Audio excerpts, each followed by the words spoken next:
three people who are very qualified to talk about this. And the first person I'd like to introduce to my left is Sarah Zeller. And Sarah is the campaign coordinator for the Kentucky Center for Economic Policy. She's been with them since 2015. The Kentucky Center for Economic Policy is a think tank that's located in Berea, Kentucky. Sarah has previously worked as the state director of Ohio Voice, a nonprofit focused on coordinating organizations working to increase participation of underrepresented communities in our democracies. I know that she's been, you've been down here, you did the tax reform presentation. She did a presentation about 2 months ago for us on tax reform policy. It's very good. She's a very accomplished speaker, and I think you'll find that what she has to say. She brought the PowerPoint. So we get hung up, we're going to go to the PowerPoint. To Sarah's left is Senator Morgan McGarvey. Senator McGarvey was reelected to a second term in the state Senate in 2016. Senator McGarvey has made a name for himself by working hard and reaching across partisan lines at a time when it's very difficult to do so. He has taken the lead in the state legislature on 2 bills to end needless benefit delays for survivors of firefighters who die in the line of duty, stop schools from penalizing students who commit early to military service and must spend up to 10 days of normal school time in basic training, and gave the city of Louisville long-sought help in dealing with abandoned and dilapidated buildings. Since being elected, Senator Morgan has passed 12 bills into law and assisted with the passage of numerous others. He has a number of awards, which he and my son graduated from law school together, and he's done much better. So I'm going to take this home and read this to my son. Give him something to shoot for. But skipping over that, Morgan's, it's been a pleasure to know Morgan, to work with him professionally and see what he's done in the Senate. He's done a lot of presentations. He's one of the more knowledgeable people about this the pension situation reform that you're going to find in the state of Kentucky. I think you'll find his remarks helpful. Representative Dean Shamor, who's just up the road, was elected to the Kentucky General Assembly in 2014 as a Kentucky state representative from District 10, House District 10. I called it 14 because he was right next door to Tommy, and I thought Tommy's 13 and he's got to be 14, but apparently it didn't work that way. So he represents Breckinridge County, Hancock County, and sections of Hardin County. Representative Shamor has served on the Veterans Military Affairs and Public Protection Committee, Agriculture Committee, Economic Development and Workforce Investment Committee, and Tobacco Settlement Advisory Committee. He is president and CEO of Digital Connections Plus, an IT company with over 12 employees and total gross sales of $2.5 million. In his executive position, Dean is focused on strategic growth, planning, financial analysis, budget, and cash management. And he brings that sharp private sector eye to the state legislature. I remember when Arnold Schwarzenegger was running for governor, and he was talking about this guy who'd always been in the, always got a check from the state, says, all you've done is sign the back of the check. You've never signed the front of the check. Well, Dean signed the front of the check. So Dean knows what it means to make payroll. Dean knows what it means to have employees who have needs, and I think you'll find his contributions very helpful. So without further from me, I'll just turn it over to our panel. Morgan, you want to start? Yes. Thank you all for being here. Thank you for extending the invitation to me. As Russ mentioned, I've been friends with the Wilkie family for a long time. I think they are wonderful people, and if you know Clay Wilkie, his son, you know how caring and intelligent and accomplished he is. So to even be compared to him is a treat for me. I'm also friends with several of the other people here, and thank you again for having me. One thing I want to say off the bat, I am in another senator's district. This is my friend Senator Joe Bowen's district, and Joe is truly a friend. He is a guy that I look up to and helps me with advice. We text and we talk, and I told him I would be here. Last week I called him and said I would be here, asked if he wanted to join me. He could not. He can't be here tonight because actually his daughter, who is a teacher, has a different fall break than her kids. And so he is helping with grandkid duty tonight. But I will say this right off the bat. Joe would be here if he could. He is hardworking. He is intelligent. He knows about these issues on pensions, and he is very responsive to everyone's concerns. He did a lot of work on Senate Bill 2, which has opened up transparency and allowed us to see a lot of the things we know about the pensions now. I know that he has been advocating for a lot of different things. We don't have a bill yet. I know he's advocated for some things that maybe haven't come to fruition even yet. I also know that he is committed to an open vetting process of this bill as much as possible. So I encourage you all to continue to reach out to Joe Bowen, who's the senator from this area, again, my friend and someone I look up to. So here we are. That being said, the formalities out of the way. This is probably the biggest problem we have facing Kentucky right now. And I'll say this, it is a problem. Our pension system is woefully underfunded, and we have to do something about it. There's agreement on that. On that much we agree.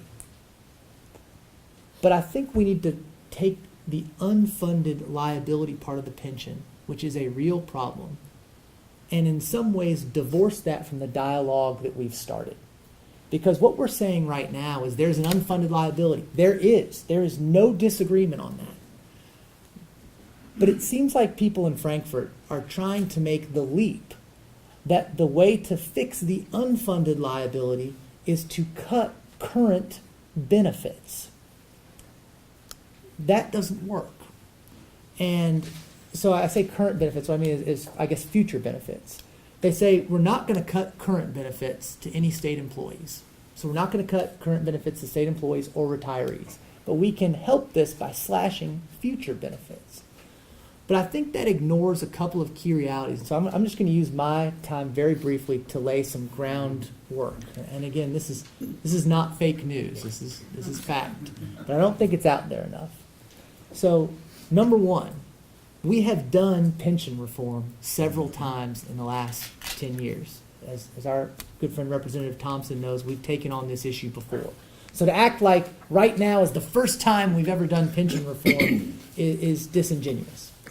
And most people don't know this. You all know it, but for the people who are watching, we have 3 tiers of state employees. We have your Tier 1, Tier 2, or Tier 3. So before September, if you're hired after September 1st of 2008, you're a Tier 2 employee. That means in order to retire with full benefits, your years of service plus your age has to equal 87. You can retire after your 27 years and get your full benefits, but you got to wait until you're 60 to get them under the rule of 87. And this is where we really took on pension reform. In the 2013 session of the General Assembly, we passed for state employees, we ended basically the defined benefit plan as most people think of a pension. We started the hybrid cash balance plan.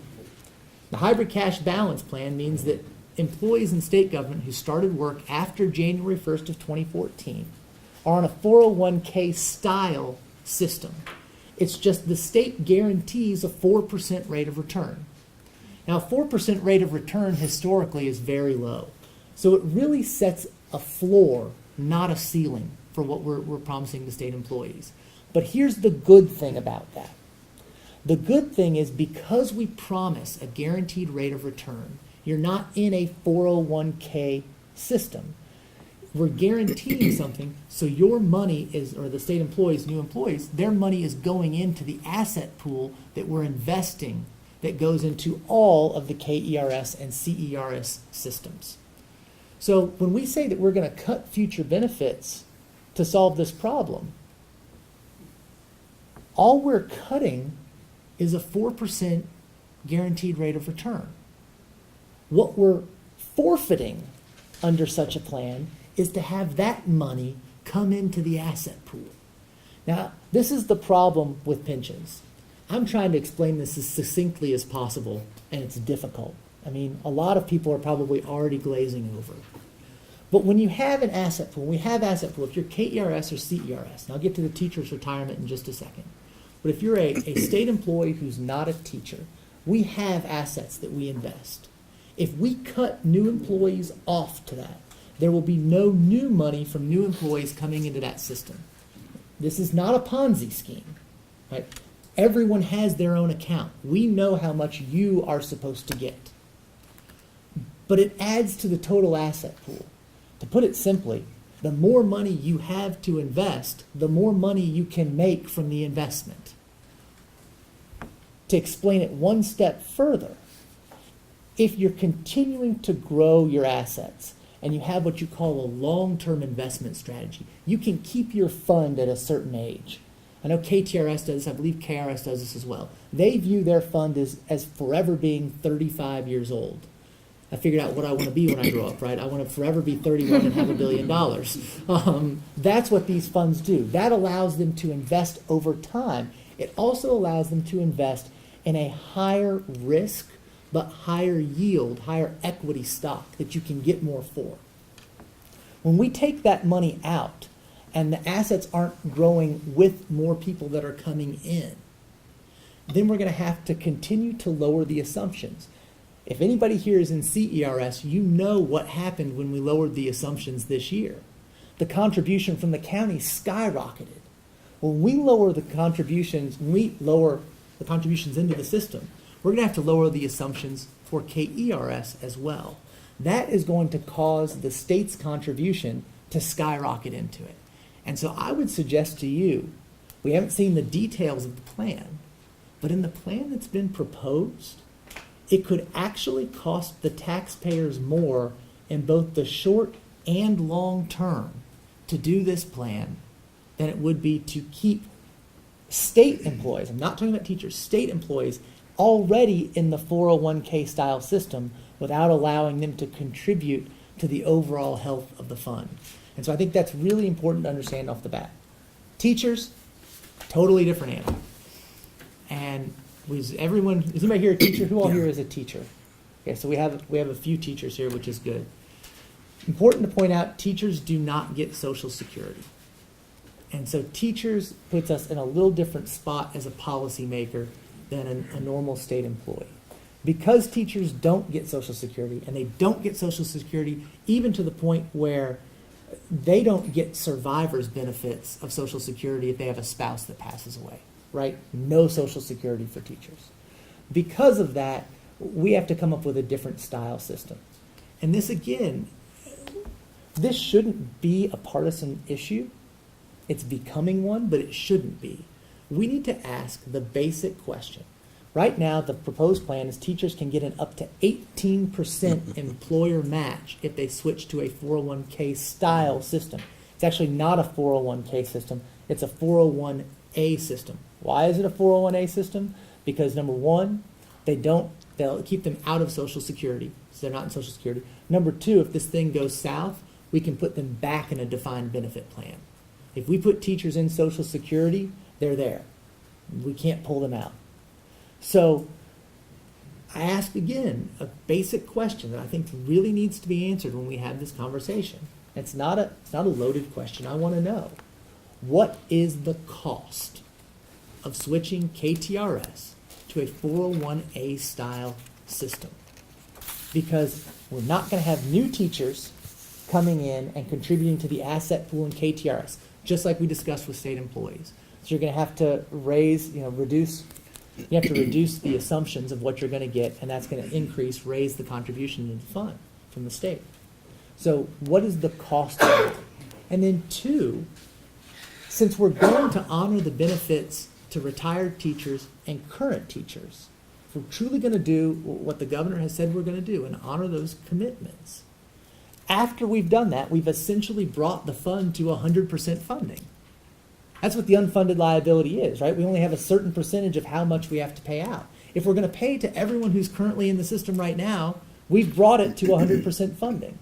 Once we've done that, is an 18% employer match more or less than the normal operating cost of a defined benefit plan? And I can't get an answer to that question. So I just want to lay those ground rules briefly, let the others have a chance to talk, because I think it's more helpful to do questions. But I want to point one thing out before I finish, and that is, I hear a lot of criticism right now, and it's starting to come from lawmakers towards other people. And they're asking, why don't you come up with a different solution? And I would say this. Has anyone in this room ever missed a payment? No. You've made every payment you've asked. We've done everything we've asked as you. You've charged into our burning buildings. You've taught our children. You've kept our communities safe. You've paved our roads. You've worked for the government. You've worked for us. We're the ones who didn't put those contributions in. We're the ones that need to come up with the solutions to fix these problems, not you. So I'll take over. One thing I did want to clarify, it's actually not an 18% match. It's an 18% total. The employee puts in 12%, and the state puts in 4%, and the locals 2%, which is something else. It's kind of like the term we're hearing a lot of, kicking the can down the road. This is another term we're hearing a lot, is it's an 18%, 401 style plan with an 18%. Makes it sound like the state's putting in 18%, but it's actually 12% of your money. Again, to take off what the senator said, I agree 100% too, and those that may sound like a broken record, those that attended the event at Davis County High School, because my comment there was, as legislators, we vote on a lot of bills that put more responsibility on the teachers. If I could just talk to teachers for a minute. And we do that. We pass these bills in Frankfurt, and they're good bills. I vote on these bills. They're good things, but it gives you more to do. This should not be something placed on your shoulders, and this goes for county employees as well, or for KRS employees as well. This should not be put on your shoulders. This is our problem to figure out. Now, only 15% of the issue was caused by underfunding the plans. That's something else that needs to be stressed as well. So even if we'd funded them 100%, it would still only be 15% of the reason, still 86%, or actually the governor used the 16%, so be 84, 85, or 86% other reasons why we're underfunded. So that's something to think about as well. So, however, the first thing we should do, that if we were, if we all had opportunity to work on this bill, I think the first thing we should do to all the plans is we should come up with the money to fully back fund what we didn't fund before, whether we have to bond that or not. And if you remember, that's another thing to maybe think about a little bit, is in the House where I served, Representative Tommy Thompson and I, we voted on a bill that Speaker Stumbo had for a $3.3 billion bond. Well, over the years, the teachers' retirement system was short at $1.588 billion. So if we had actually done that bond, we would have taken care of what past legislators didn't put into the system. So that's something to maybe think about as well. Because that's what I think the senator is referring to. We kind of hear a lot that and I think the public thinks a lot. Nothing's been tried, nothing's been done.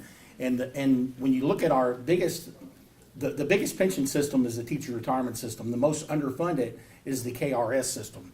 So when you look at the KRS system, that system is the one that needs the most money. However, it is the system that had the reforms done on it in 2013. And I think when, a lot of people in the business community, I was at a breakfast yesterday in Louisville for the Greater Louisville Inc., and the governor sold his plan to them. They endorsed his plan. And when they sold it to him, when he's up there selling it, he makes those comments about, kicking the can down the road. We had to do this, and it's not going to be done tomorrow. It's a 30-year fix. Well, what we did in 2013 was sold as a 30-year fix. We're in year 4. All we need to do is exactly what the senator says. We need to fund these pensions, and along while we're doing this, we may find fixes on these. We may find things that we can tweak on these pension systems. Teacher retirement system probably does have some tweaks we could do on that. That hasn't been touched before. People are living longer. But I don't think we should get away from the defined benefit. I want to point out something that I don't think the governor's thought of, because I truly don't think that, and Senator Bowen and some other leaders, I don't think they thought of this, because I don't think they would let this happen. But the way this bill's been explained to us now, and by the way, no Democrats seen this bill. Have you seen this bill? The way this bill is explained right now is that as a teacher, for a brand new teacher that has no Social Security, they're going to have this 401A. That in the teacher's retirement system, and with Social Security, you have a disability. If you were to get a disability with Social Security, you get some money from Social Security. Same thing with the teacher's retirement system. If you get disabled, you get a portion of that money. Well, I want you all to think of this scenario and see if the governor thought of this, or Senator Bowen and some other leaders that I think wouldn't want this to happen. But it kind of tells you why. Maybe we ought to slow this train down a little bit. If you could have a teacher come out of college, go in the classroom, teach 10 years, puts 12% of her own money in the 401k, 6% match into the 401k on their $37,000, $40,000 a year salary. In year 10, they have Parkinson's disease, a heart attack, something that takes them out of the classroom. You know what they have for the rest of their life at 32 years old? They have that measly 401A. That's all. They don't get any Social Security disability. They don't get any teacher's retirement system disability. That's terrible. That alone just ought to stop the whole thing.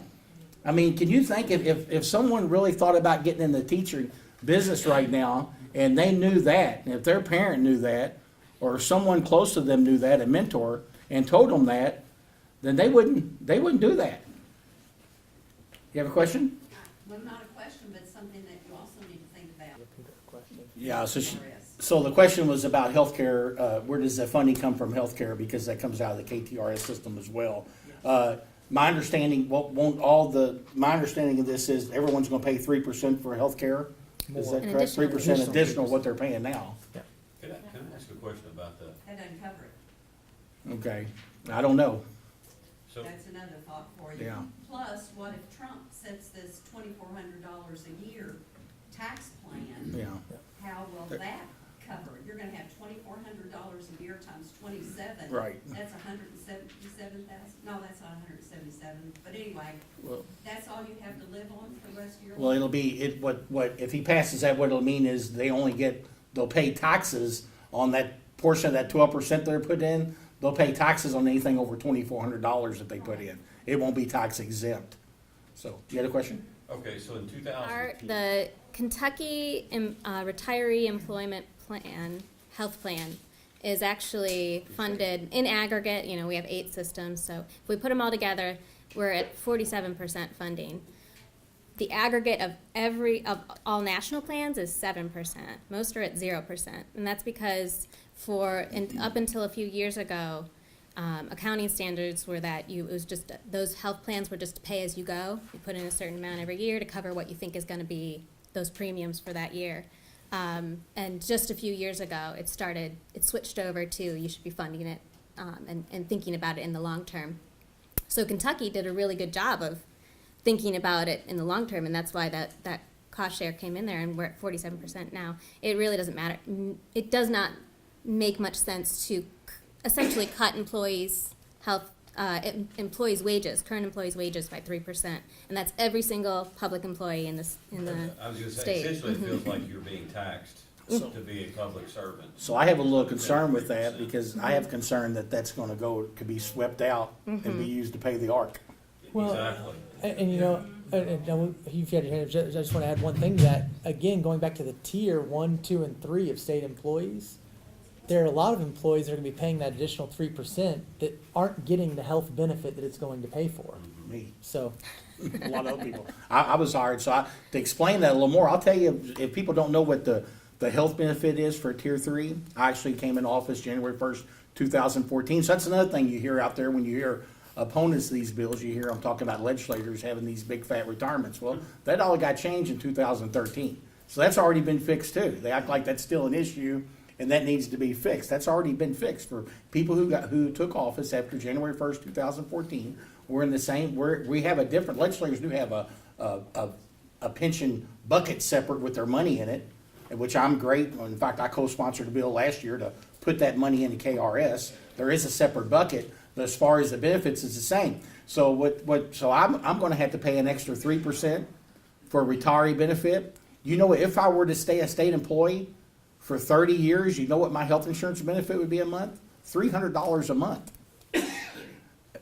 You know, and they'll take 3% of my salary every year to fund something that's gonna be $300 a month. That, you know, if I work for 30 years, I'm 49 now, so I'll be 79. I doubt if I would have, additional 3%. Yeah, I'm already Additional, paying yeah. 1%, I think, or something now, so. he's had his hand up for a long time, I'm sorry. Sure. So I think this goes to probably just a lack of details that we all have about the bill. I thought the additional 3% was going to retiree health benefits, that that's what it would go towards. We've been told that they're gonna pull money out of out of that health insurance account to pay for unrelated No. something that we don't know anything about. And then we're- Now, that could happen in the 3% budget. Put it back in. It could happen, but we don't I haven't heard know it. it to Yeah. be happening, yeah. So that's, You know, I will point out real quick that the hazardous fund is actually at 125% funded, isn't it? Right. So, yeah. That's a really great point. Donna Early, who's the administrator of the judicial retirement systems, just told some judicial employees, I guess, that adding another 3% to that retiree employee healthcare fund would actually become a problem to continue to put that money into there. And since it's so overfunded, that is fascinating. that's just with 3% for my pension. If you look, In the insurance. So I think it might be an issue of trying to get around maybe the inviolable contract. I'm not a lawyer, just want to put that out there. When you just brought up a good point, and then we'll go back to the superintendent. I know he wants to add something. Then again, we talk about the different tiers of state employees. For health insurance, if you were hired after, I forget the exact date in 2003, but it's in 2003. If you were hired after a certain date in 2003, your health benefits are drastically different than what I think the general population thinks of as state retirement benefits. Those benefits were changed, and they've been changed since then. But anybody hired in the last 14 years doesn't have these sort of health benefits. So we're giving an additional 3% pay cut, essentially, is what it is, to pay for a benefit that a lot of people aren't going to receive. So he asked, and the reason we're repeating the questions is so they pick up in the microphones. You basically asked, it's your understanding that the state has not been funding the ARC for teachers? And that, correct, but they've been funding the same amount that teachers have been putting into the fund. I guess I want to make sure I'm clear on that. In other words, no, a teacher puts in 12.85, let's call it 13% of their wages today. yeah, so teachers put in, I thought it was just over 13% when you talk about health benefits and retirement benefits, but maybe it's right under. It's right under 13%. Right under 13%. The state does not match that dollar for dollar. That's Okay. not the normal operating cost of operating a defined benefit plan. Unfortunately, we did not put in the actual required amount from about 2008 to 2016. In 2016, we put in very, very close to the actual required contribution. We actually didn't get exactly to that level, but came very close to it. 94, 96%. And just by doing that in 2016, along with the significant contributions from the teachers, there's a positive cash flow for this budget cycle for KTRS. I mean, which does sort of show that the defined benefit plan that KTRS is in right now would continue to work. However, I would submit to you that because we have problems, we should look at some changes. And I think, I think the legislature is going to have some tough choices to make if we seriously deal with pensions. But my point is, if we're going to have to bite the bullet, I want to make sure that when we look back 30 years from now, we bit the right bullet. And I think by rushing this plan the way we are, and also by not involving all parties. And look, I'm not going to give you some Pollyanna version of Frankfurt. I've got Tommy Thompson and the Ford family sitting in here right now. I'm not going to tell anybody about politics in this room. But I will say there are problems where partisanship should be moved past and we get people together. And this pension is exactly that type of problem. This is an opportunity for leadership, starting at the top in the state level, to bring different stakeholders together, look at the numbers, come up with the same assumptions. That's one of the things that's frustrating about this right now. I attended a forum last week and spoke with a state rep, and he said, well, depending on what numbers you believe, our liability is between $30 and $80 billion. And I said, well, here's the problem. We're weeks away from voting on this bill, and we have somebody who's supposedly working on the bill saying, depending on what numbers you believe. And I get that. I understand that there are different assumptions we can make. But we should have people getting together, looking at nonpartisan, non-ideologically informed data, and coming up with the best solutions. That hasn't happened. And even though some people have been reached out to and told what they think will be in the plan, that's a lot different than asking someone their input when drafting the plan. And so unfortunately right now, that's kind of where we are in terms of going forward. So health costs, yes, that certainly are rising and continue to rise. And they've, you know, they certainly rise at a higher percentage of CPI. The reason that there is such so that those retiree health care funds go into the same fund as the employee health care fund, which was changed a few years ago to put more of the risk onto employees. Employees are taking on more premiums, more of the co-pays.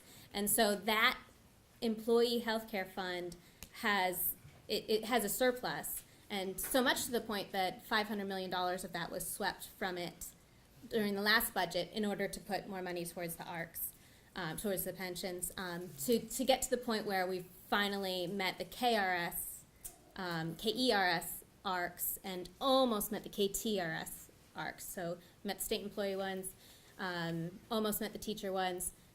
CERS folks in the room, y'all's have always been met. Employer matches have always been made towards those, and that's why we see CERS funding levels at about 58% rather than the 14% than we see for KERS. But anyway, so that employee health care fund, those retiree dollars go into that same fund. So my guess is that it's getting at that 125% because, again, employees have been putting in, I think 1%, is that all employees? Put in 1%, and then teachers put in I thought it was 3.75%, but I could be wrong. In addition to districts putting in 3%. So those funds are building up because retirees are taking on more of the costs. They're taking on more of the premium costs. They're taking more on the copay. So they haven't adjusted the actuarial required amounts for those yet. So while sorry, Russ is trying to figure out the projector for me. We're just not going to use it. We just don't need it. So you know that fund is more rotating than the pension fund, and it's Sorry. it's separate. Do y'all share the same health insurance fund? The KERS. Oh, everybody in KRS has the same health care fund. Yes. I mean, it's all the money in the health insurance account, all the pension systems. Not all the pension systems. TRS has their own, and then KRS has one. So everybody has their own So everybody has their own, like, you know, individual benefits that they would get from it, and it's according to that healthcare plan. The fund, the pool of money is all the same within that. Yes, it's within that insurance part. So his two questions were, wasn't there an audit done of the retirement system that told us how to fix it? And is there a way to get our healthcare costs down through cheaper drugs or other means that we could actually just start reducing the cost of healthcare in other ways? Does anybody want to? So on the last part, that's a federal issue. State's not allowed to negotiate drug prices. Like the Veterans Administration, I think it's only the VA gets to negotiate drug prices, but I don't think a state can do that. So that would have to be federal legislation that was changed for that. What was the first part of the question? The first part was the audit that was. I know there was an audit Oh, done yes. of TRS. So are you talking about the PFM? That's what I Are you was talking about the PFM report? So the we recommendation. did just go through a big audit. I can guarantee that no one in this room wants us to do what they suggested for us to do the pension plans. They're not even actuaries. They're not. Yeah. Well, Yeah. and so we'll get to you in just a second. I would add a couple of things. We talk about fixing the pension fund. We've talked a lot about specifics about the pension fund. I think we've left one extremely important aspect out, right? What's the easiest way to fix an unfunded liability? Find it. Fund it. And so if you want to fix an unfunded liability, the easiest way to fix it is to fund it. And one thing that we have missed an incredible opportunity on in a proposed special session is to put any type of tax reform or other revenue generating measure as part of that special session. And when I say other revenue generating measures, put expanded gaming on the ballot. There's things that we could do that would generate revenue that could go towards funding the pension that we're just not addressing as part of pension reform. I think that is a mistake, and I think it's a missed opportunity. In terms of, you know, the healthcare costs, there are ways that you can make them cheaper, and KTRS has done this. We can't negotiate drug prices, but we can create sort of groups that get together. So KTRS joined with a lot of the universities, I know, so they have a larger sort of cohort of that's buying the drugs, and they can get some discounts that way. But other than that, Dean's right, Representative Shamor's right. You can't negotiate the drug prices that way. So the question was, do we really need a special session? Well, I say, you know, if we were gonna do it in August or September and it was gonna be tied with tax reform, I was all for it. Now that we're gonna be doing it November, December, I don't see why I can't wait. It's gonna cost about $400,000 to do. You know, I don't know why I can't wait. One thing I'm concerned about, what Senator talked about earlier, he talked about the KTRS fund. With the money we put in it, I think the state put around $1.2 billion in it, and teachers' own contribution is, make sure people know that teachers do put into their teacher retirement. Their contribution was $1.2 billion, which is about $2.4 billion. Their payout in benefits is about $2.4 billion, but they made 15% on their money. They ended up the year $2 billion ahead.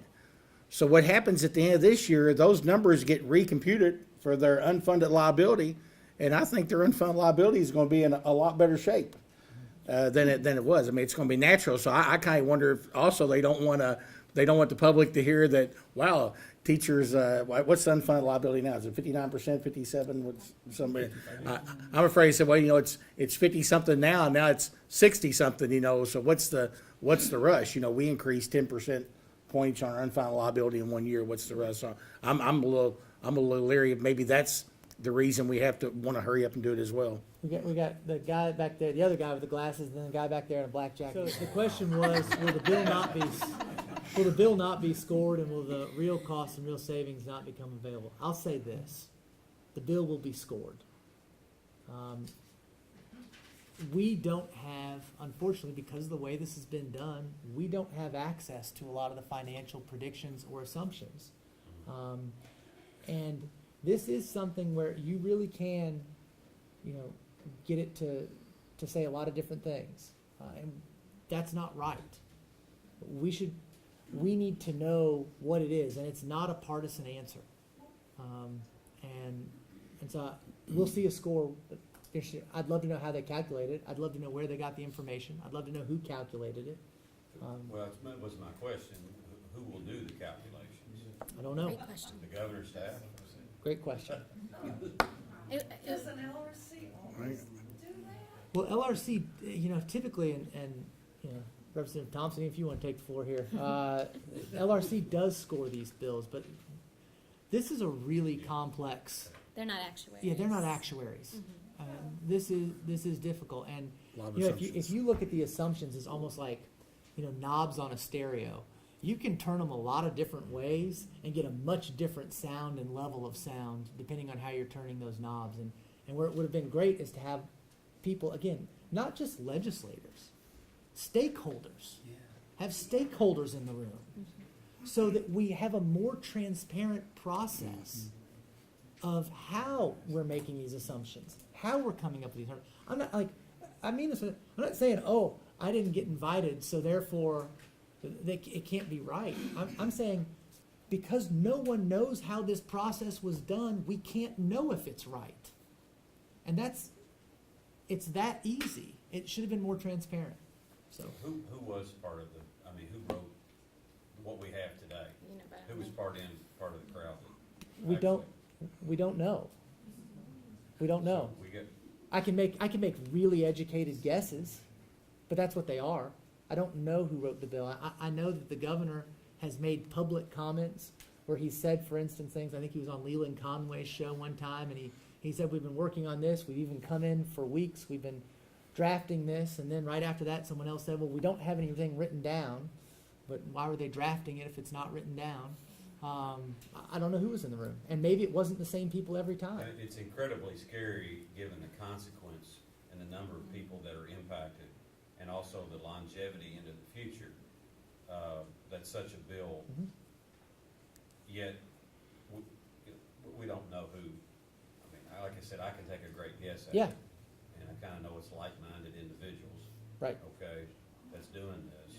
And so that's a scary thing, given the enormity of the subject. And this, again, it should not be partisan.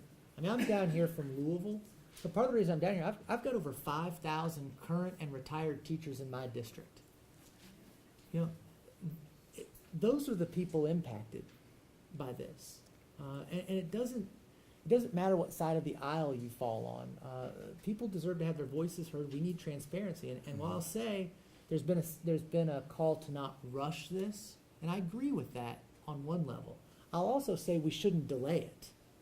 We need to be working towards a solution. We need to be working diligently, intentionally towards a solution. But that work, and even truly more than legislators, have a representative from KTRS in there.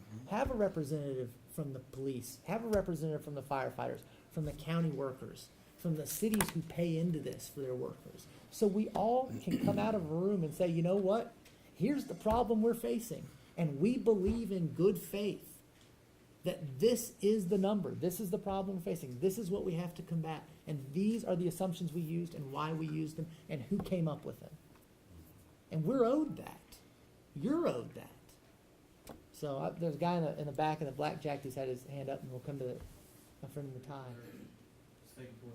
So the question is, why aren't the teachers in the Social Security plan? And that was a decision that was made when the 1930. when the TRS plan was opened in 1930. Right. Oh, that's right. So TRS was started before there was Social Security. So when Social Security came about, Right, but the New Deal changed that in 48, so why So- haven't they readdressed it? hold on.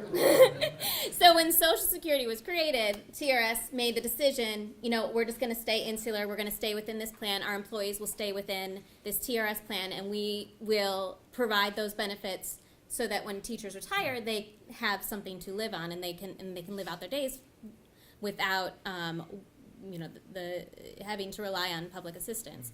And that's largely true. The average teacher retirement is about $37,000 a year.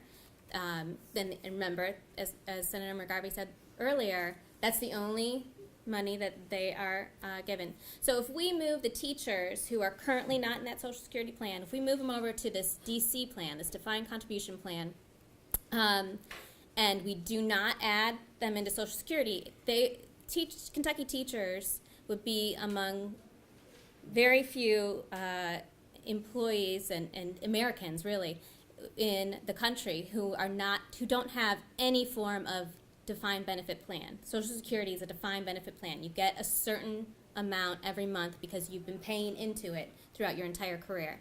Well, since teachers don't pay into it and new hire teachers under this plan would not pay into it, it means that Kentucky teachers would have a very risky retirement. That would not provide retirement security, regardless of how much of their income is being put into it. So, as Representative was saying earlier, 12% of teachers' payroll will go into this new defined contribution plan. The state will put in another 4%. The district would be asked to put in 2%. Y'all got extra money in your budget, right? You can just put another 2% in? I thought so. Yeah, you'll be fine. So yeah, it's a really risky plan for teachers, for new hire teachers. It's a really risky, when we look at, I have 3 kids. I don't I want a good education system. And I'm good at education system just because, I live in a community, and that when folks are educated, we have a better system. So I want money going into the education system. I want money going into public safety. So with teachers though, it's going to be real hard to recruit. It's going to be real hard to retain. So why aren't they putting folks into Social Security? Because the employer match is 6.2%, and that's a big percentage of payroll that the state doesn't want to have to And cover. the employee would have to put in 6% too. Yes. Let me just interject one thing to maybe simplify this a little bit. State employees do get Social Security. Teachers do not. And aside from every reason she just said, think about this. If for new hires, for teachers, we put them in Social Security, we're going to be putting in at least a 15% amount, plus their contribution, state, all the things we have to do. Because it's new hires only, the first person won't draw that for at least 40 years. Social Security is projected to go bankrupt in 2034, 17 years from now. We're going to be putting money into a system where you talk about, we don't talk about the health care benefits, I don't know what they look like. We don't know what Social Security benefits are going to look like 40 years from now. I think it's a risky proposition to do that. And so we've got It's far more expensive, it's very, very expensive, Yeah. that's the issue. we've got you, and then we've got somebody else in the back, I think, and then you can raise your question than you. So Well, He's asking what is the what is the employee contribution and what's the employer contribution side of that actuarially required contribution, the ARC, that goes into the pension system that is then invested and pays out the benefits to retirees. So the normal cost for TRS for employees, not including health benefits, is 9.11%. And forgetting what the employer, it's lower than 9. Yeah. Oh, 5.84%. Sorry, I got it. So that's the normal cost, but that's not, because they've been doing all these catch-up payments, the state has actually been putting in more. but if you look at it on average, you're saying that teachers are putting in 9% of the funds compared to state government's 8.4%. 5.84%. 5.84%. So teachers are more than double, or almost double, what the state is putting in. Almost. Okay, thank you. Oh. From 9/11 to 12/85, where's the rest of that? That's that health, that retiree health plan thing. yeah, but before we go to the guy in the gray sweatshirt and then the fellow up here in the suit, I want to add one more thing that just made me think of this with teachers. Another problem with the proposed plan, and I think Senator Bowen and I have talked about this, and I think Senator Bowen agrees with me. There's a 100-hour benchmark that's been proposed in the new plan that once you've been in state government, you can't come back and work more than 100 hours a month. And the goal of this is to get rid of double dipping. I think it ignores the reality that we've mostly gotten rid of double dipping again for all new hires going back to basically 2008. The other thing I think it ignores, especially with teachers and even sometimes with government workers, is that if you have a retired teacher who can step in and substitute for a teacher who has surgery, like my kids who are in kindergarten and their teacher had emergency gallbladder surgery this week because something happened. I was just going to say maternity leave. If you have a teacher who's on maternity leave, and I would point out that 78% of teachers in Kentucky are women, then you can't bring in a qualified retired teacher to take on that continuity of education under this proposal. I think that is short-sighted. I think we're going to lose some real quality educators, and we're going to lose quality for our kids. And it actually, it doesn't cost any more to do it. So that's a problem with the plan I wanted to point out. The gray sweatshirts. I had a teacher call me literally today, a teacher at Iroquois High School in Louisville who lives in my district. And he said, I just want to point out that no teacher, no cop, or no firefighter can ever run for office under this plan. Yeah. And I thought that was interesting. So, if they retire, if they want to collect retirement benefits, if they can retire, pause their retirement. yeah, they can't then come be a legislator because guess what? Even though it's a part-time job, we work more than 100 hours a month. What's that? Any office. If you retire under this plan, if you retire from state government, you cannot get your retirement benefits if you run to hold public office. About that the other day, and we didn't have an answer. There you go. So you couldn't run for magistrate, you couldn't run for sheriff, you couldn't. Well, I don't- Unless you suspended your retirement. If you work in a job that works over 100 hours a month, so there might be, for instance, school board might be a job where, even though we know how hard school board members work and it's an incredibly important function, I don't think they officially work more than 100 hours a month. Your sheriff does work more than under 100 hours a month officially. So you've been very patient. We've got you, and then we've got you in the back, and then you in the blue scarf, and then we'll go over to the guy here in the and I Are you gonna promise remember that order? I am writing this order down. So I'm doing my best, guys. Traffic cop. I'm a Democrat. I try to be fair. My question is very quick, and that is, I heard members of the other political coalition talk about West Virginia's ill-fated attempt to put I guess, state employees and/or teachers, I'm not sure Just which, into teachers. Social Security and how it fell. How did they do that? Was it in addition to the pension or instead of the pension? Because they alluded to that, so we don't want to deal with Social Security, we don't want to do what West Virginia did, it was a disaster. So what happened in West Virginia? Because I heard Joe ranting about that, and I'm like, Joe, I gotta have more details, I don't know what you're talking about. So West Virginia moved their teachers basically into a defined contribution type system. They have since gone back to a defined benefit, and I believe, What role did Social Security play? I think they tried to put people in Social Security but didn't. I think they actually kept them because they've gone back to a defined benefit plan. I believe 80% of their teachers chose the defined benefit plan over the defined contribution plan. So I'm not sure on every detail of it, but I know it did not work. Woman in the black and white, blue scarf, she brought up the very good point that limiting the hours in the way that they've done will impact a lot more than teachers. There's a lot of first responders, there's a lot of public safety roles where people can continue to work. In Louisville, we see it all the time, as you can imagine, with all the small cities around Louisville, and then with Louisville Metro, you see many of our very small cities populated by former Louisville Metro officers, and it'll have a huge impact, you're right.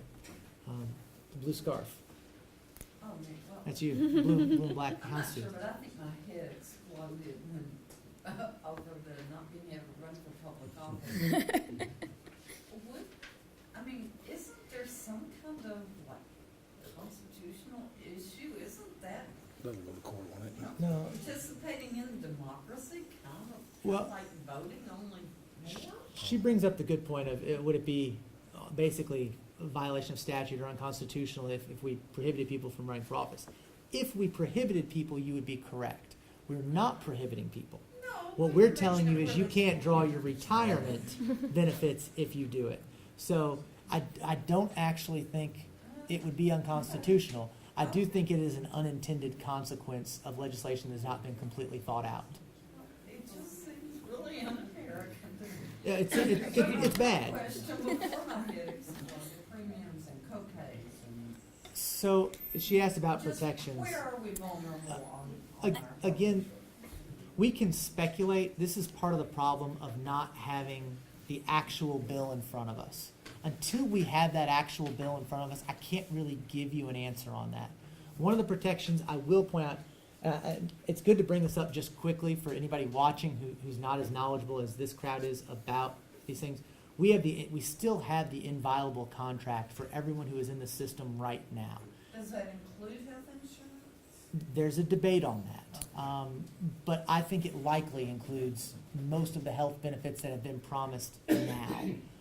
As we pointed out, though, those health benefits are drastically different depending on when you were hired. So you still have those protections. I will point out nothing has been passed. I'll also say, and I think one thing we're being told consistently, and Dean, you can back me up on this. This bill will not go into effect immediately. It's not emergency. I'm hearing July 1st of 2018 is when it would go into effect. So even if we don't get as much time to look at it, everyone will have plenty of time to look at the bill that's passed and make a decision on your employment before July of 2018. But if we're already retired. You're already retired. We've already. We've got, hold on, the guy in the blue pullover, and I'm going through then we've got the woman in the red shirt had a question, and then we've got my guy in front, and then finally I know someone's name, Harold, after that. So, there we go. Very insightful. And he asked, is there a connection between some of these plans and basically a desire to, in essence, move away from some of our public education? I think you bring up a great point. When you look at charter schools and when you look at, here in Davis County, you guys get a sense of this too because you have some parochial schools as well. Not every county in the state, as you all know, has those choices in schools. I think you're right. Not only will this be harder to recruit teachers to public schools, I think when you're recruiting people to the teaching profession, they're seriously going to look at private and parochial schools as well as charter schools. I'll put it again back to Louisville, where I'm from. We've got a ton of parochial schools. Why would you go teach in JCPS when you could go teach at a school where you know you've got essentially a student population where every kid in that school, their parents chose for them to be there? That puts you in a different level of school than you get in the public schools. It gives you a different kind of student. I'm not saying it's a better student, because it isn't always. But at a base level, We have two types of parents and two types of kids in school, in a lot of school districts in Kentucky. And I call them choosers and non-choosers.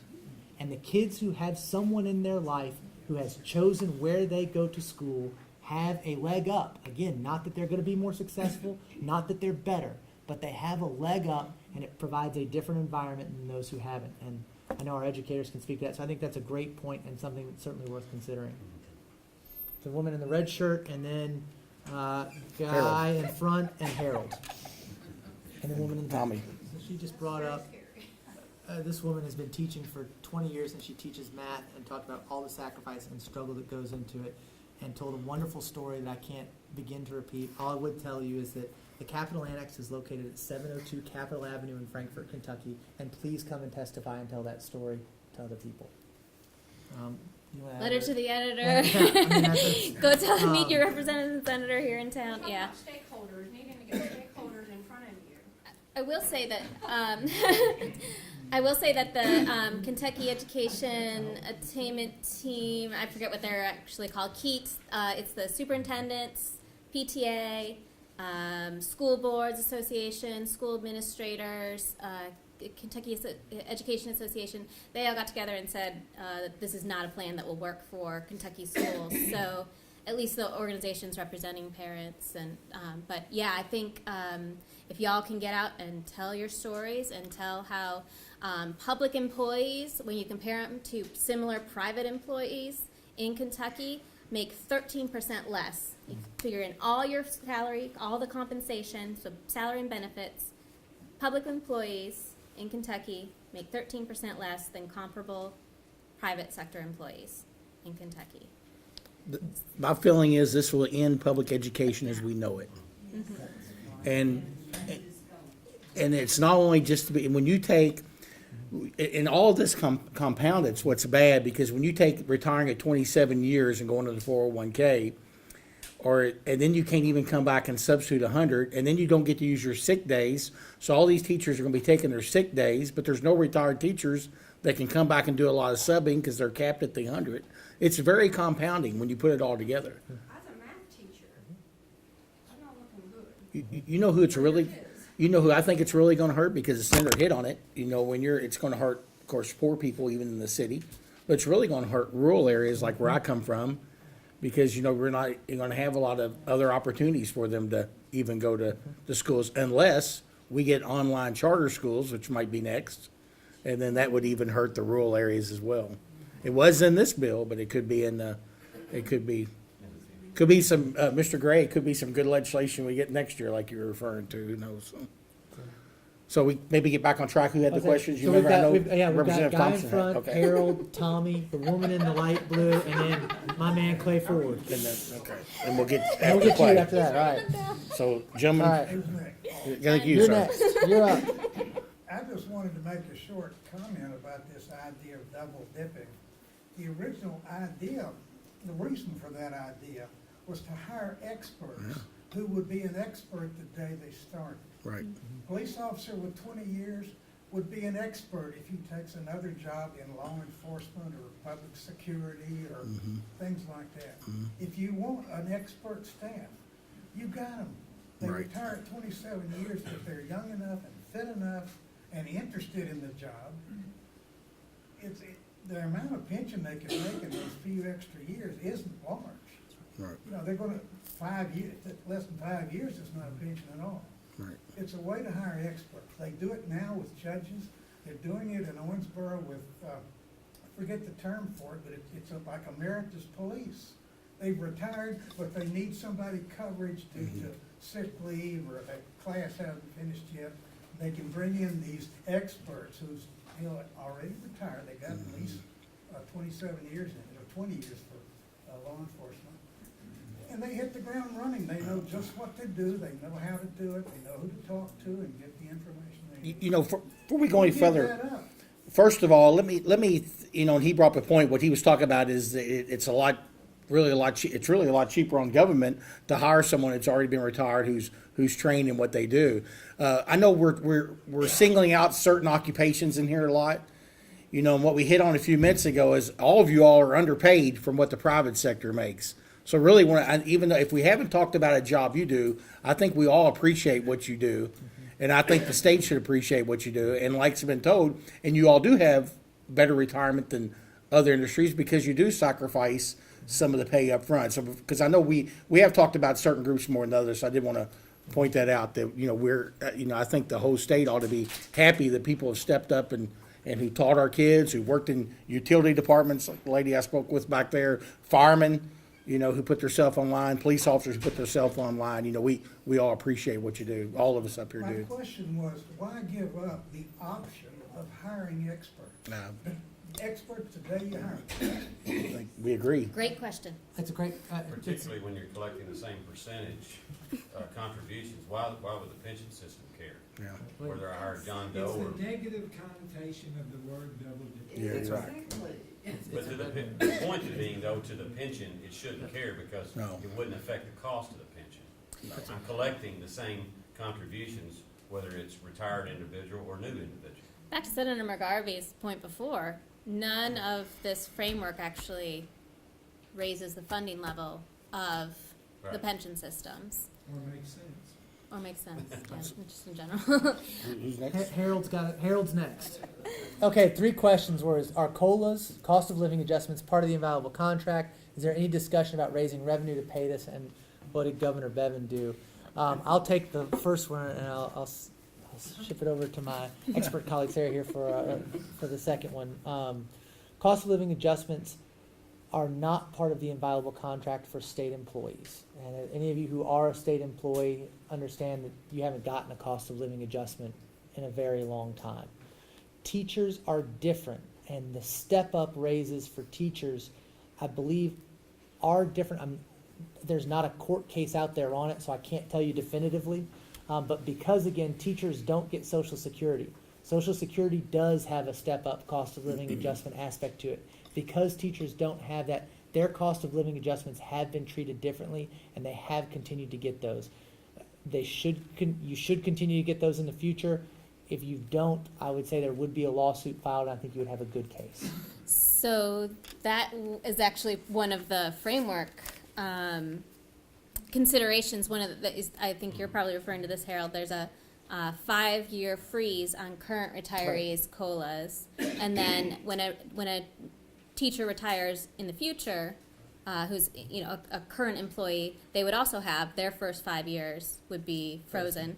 So that's about I think it's about $70,000 to $80,000 lost over the lifetime of that retired teacher because of that 5-year freeze of a COLA. Of course, new hires don't get affected by the COLA because they don't have actual defined benefits, so they just take out from their account what they want. So the second part was about revenues. How would we actually pay for this? So I put up this graph right here to kind of, I'm going to back out from the question a little bit. But, folks always think like, state government has so much fraud and waste, and we're wasting all this money. But if we look at our general fund, which pays for most of the things within the state, this year it's almost $11 billion for this year. But if we go back to 1991, which is where the graph starts, that's when we raised some funds to pay for the Kentucky Education Reform Act that really turned around our outcomes within education, because we were funding education equally across the state. So back then, in 1991, our general fund was 7.3% of our total economy, and it's ebbed and flowed throughout the years. Now we're down to 5.8% of our total economy. If we were at the 7.3% that we were back in 1991, we would have $2.6 billion more this year alone to invest in the things that matter. So why has that dropped down so much? It's because we haven't done tax reform. We've talked about it a lot, but we haven't really opened up that tax code in a serious manner to adjust for what our current economy looks like. So that means that We have, this year alone, I told you there's, our general fund is at $11 billion. Our tax expenditures, those things that, the monies that we don't collect, that we spend through the tax code by not collecting them. The loopholes. Breaks, credits, that equals $13 billion. So we've got a lot to play with as far as revenue goes. There's a lot that we could be considering, and KCEP has, the Kentucky Center for Economic Policy has a lot of suggestions at our website. If you want to go look at it, it's at kypolicy.org. But we seriously believe that we need to be looking at revenue first. We need to be looking at funding our underfunded pensions rather than cutting benefits in a manner that doesn't actually address what's wrong. And that third question. I get stuck with that. So,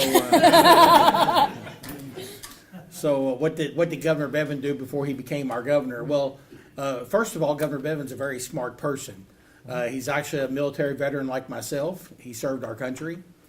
We all have the right to have different ideology, different beliefs of what government should do. Governor Bevin happens to have a belief that government does not do anything. I mean, there's very small role that government plays. And that's perfectly all right for him to have that agreement. That's his right in the great country we live in. So there's nothing, that's his right to have that agreement. I disagree with what he thinks on that. So I think what he would like is that if a company provided education for our kids, if a company provided protection for our people, if a company took care of building our roads, clean the snow off our roads, I think that's more the ideology he comes from and what government should provide. Like I said, that's his, and there's a lot of people that have that feeling, evidently, because he got elected. He ran on that he was going to do these things that he is doing. He ran on these things. And he was elected, so there's a lot of people in agreement with that. As far as a very smart person, his true occupation is a hedge fund manager. Is his true occupation. But I'm sure a very intelligent person. I'm not going to be like President Trump and offer him to have an IQ test with me, because he would probably beat me 2-1. So he is a very smart person.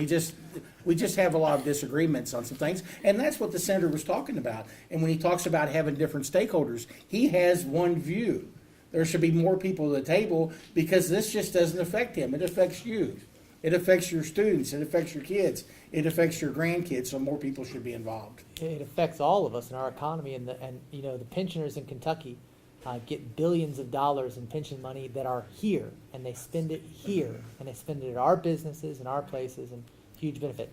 Tommy, you have been incredibly patient, and we are to you, my friend. The question was, it really seems like we have a problem. We need to, we all feel up here that we should fund these systems, and we have other responsibilities in government. What are we going to do to fix this? Are we going to come up with new money? I think what talked about earlier, loopholes.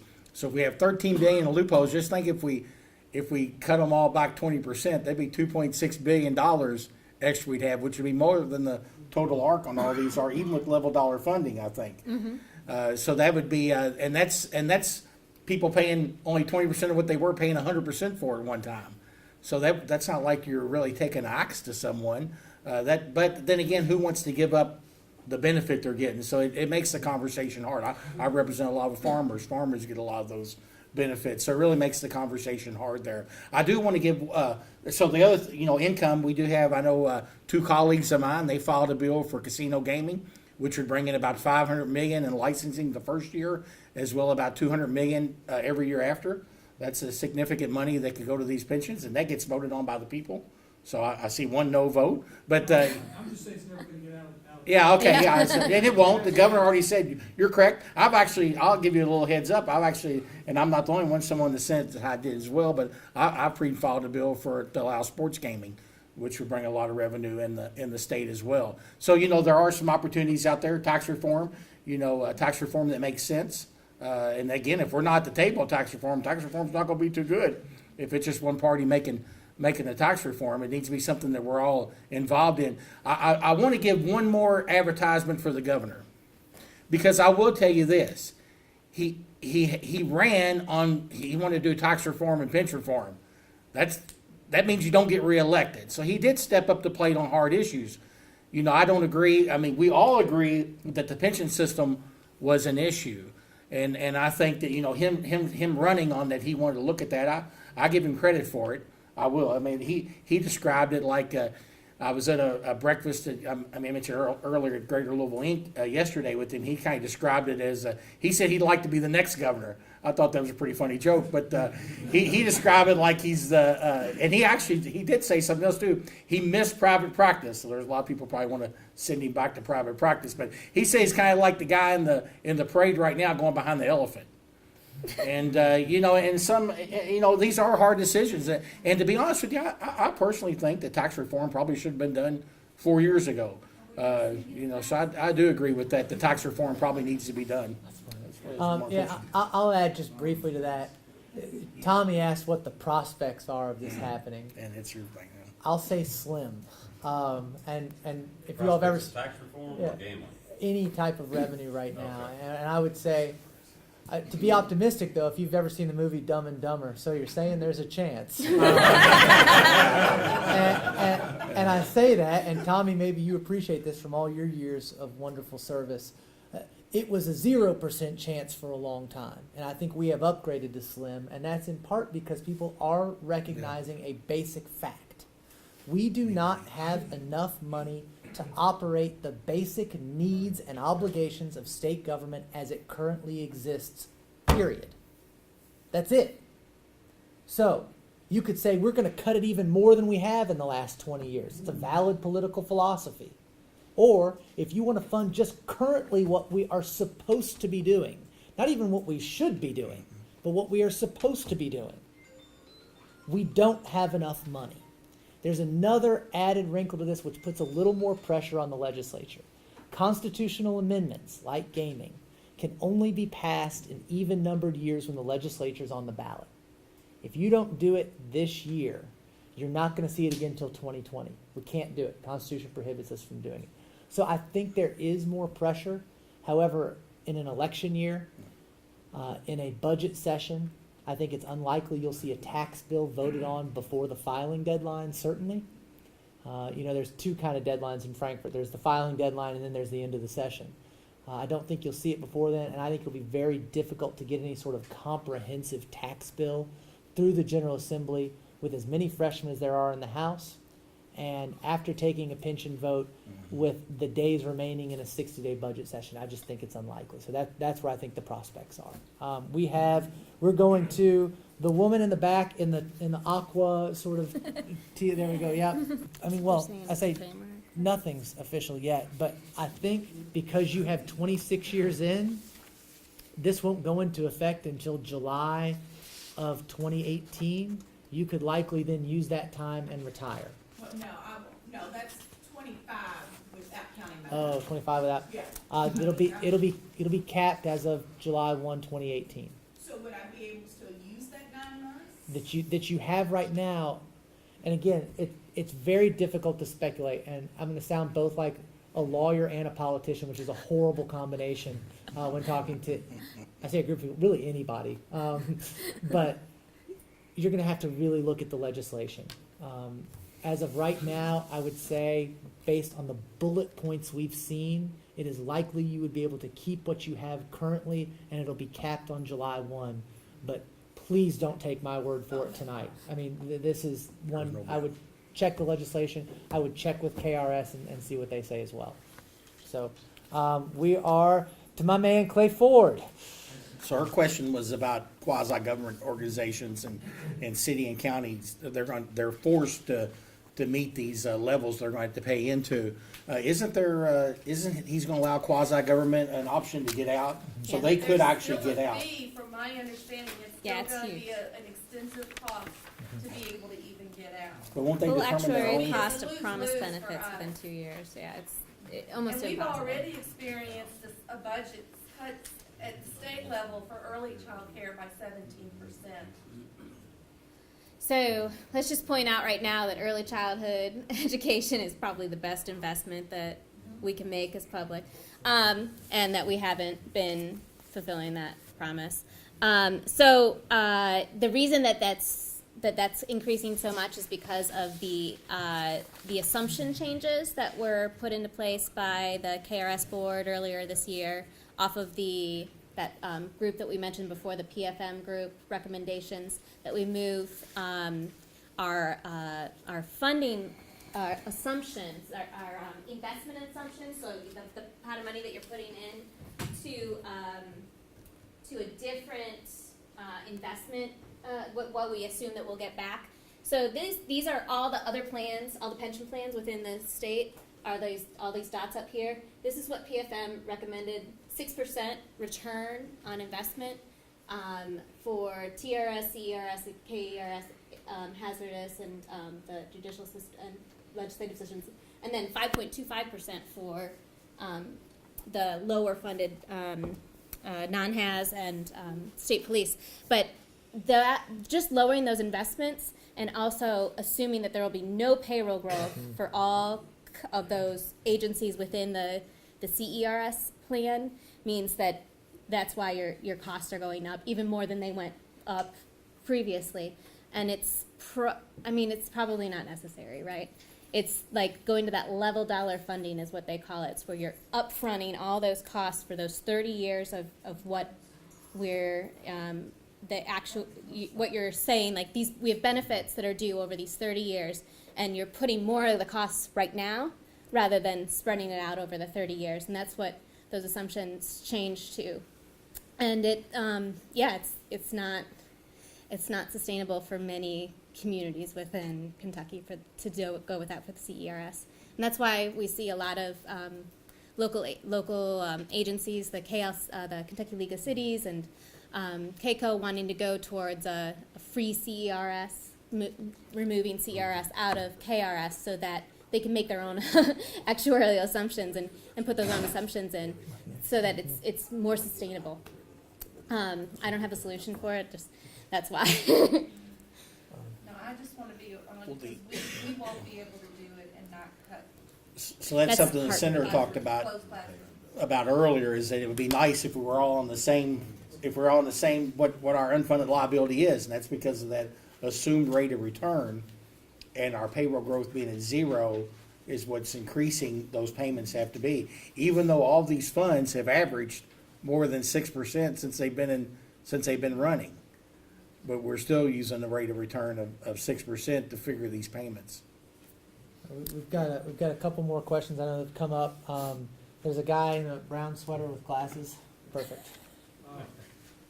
You mentioned earlier that about 15% of the problems due to underfunding Yes. systems. What's the problem with 85%, and how would these prospective solutions solve the 85%? So the question was that I'd mentioned earlier that only 15% of the problem is from underfunding the plans. That could be found on PFM report number 2, page 15, and we're going to list all those if that's what you're looking for over That's there. exactly what we're And I think 26% of it came from market performance. 20. So market performance means where we invest our money, we didn't get the type of return that maybe at one point we had our assumptions of what we could get on our money too high. So somebody made a decision that was not a best decision. Well, I mean, we none of us can control the market, Well, sure. so that we went through we came out of the Bush administration that you remember that? We're trying to still get back from that. When the market declined, so that, lost a lot of money during that. About 26% of the reason is because of the way we funded, because we do a percent level funding. So that's about 50%. Do you have the other percentage? I don't have that report, So unfortunately. Will the proposed changes solve those problems? Well, level funding is one of them, and we've lowered our assumed rate way low, so that helps that 26%. We still can't control the market. Right. The market could make money. Again, we talked about teacher retirement. Even after their expenses, they made over 15% return on their money last year. The KRS systems, after their expenses, made around 13% return. So So the real issue is if by changing to a defined contribution plan, is that going to make a difference? no, and it gets back to what the senator says again. The easy thing is just to fund these systems. So with market assumptions, if you have new employees in there that will be there for a long period of time, and then you have your retiring employees, it goes back to what again, what the senator was saying earlier, that you have this big pool of money. It costs less to invest it, first of all, because you've got buying power, and you've got all these employees within it, so you have all billions of dollars that you can make smart investments in. But as the especially KERS was underfunded for a number of years, the system had to make certain decisions so that they had enough liquidity within their fund to pay off those benefit checks. So their returns started getting lower because they didn't have enough to invest to get those returns that you might see otherwise. So that also was from, that 26%. That was also really a lot of that was probably from underfunding as well. Not an actuary, I can't say for certain what that is, but those decisions were being made so that they could put those into checks. Another thing was COLAs were not funded, and COLAs have stopped. So again, that's not That's part of the that's part of the underfunded. 85% as well, yeah. I'm gonna move on to other questions here shortly. I'll also just add to that because it is a very important point. When we were not putting in the actual required combination, we were really doubling up because it was in the worst economic time since the Great Depression. And so the markets themselves were doing this. And when we should have been putting in extra money to compensate for those low markets, we didn't do it. We also didn't put in extra money when the markets were really good. And so the funds were doing really well, and we said we don't need to put in the actual required amount because we're at 100% when we could have been at 125%. So the problem kind of compounded itself. We are fixing it. And I think what's important to note is, so it's not necessarily that a defined benefit plan won't work. It's that the way we did it won't work. And we weren't there. I wasn't old enough to vote, much less vote in the Senate. So Is this gonna be part of the law that the state is demanded to make its contribution every year? It whether the was a budget part is of the law. flush It's or not? always been a part of it the law. is part of the law. The state legislature makes the law so they cannot So, withstand. we do need to make tweaks to the benefit structure, and I think that is important. So we're gonna have to make some tough decisions, and tweaks will have to be made. But the defined benefit structure itself can work. I'm gonna go. Let's see. We just had guy in the brown sweater, lady in the back in red and black. That's you. You're up. How long you want to go? It's almost 8 o'clock. Yeah. It's really good. It's really good. Yeah. Everybody. So the comment was that she watched Kentucky Unite on this week, and that Senator Thayer said that there would be no changes to the bill once it came to the floor, and that there would be no tax increases. Now, he's the floor leader in the Senate, so I guess that's how it's going to happen in the Senate. I'll be honest. I was talking to Russ, and I didn't completely hear the Okay, question. so the question was that Senator Thayer said on Kentucky Night the other night that once this bill comes out, there will be no changes made to the bill, and that there will be no taxes raised for the bills. I think you then have to take Senator Thayer at his word. I will say this, and for Tommy and the others who have watched the legislative process, it's never over until it's over. And if Senator Thayer's comments are true, and look, I say this in all sincerity, if Senator Thayer said it, he believes it to be true, and he also would know. So I would take him at his word, and I say that as someone who does take him at his word.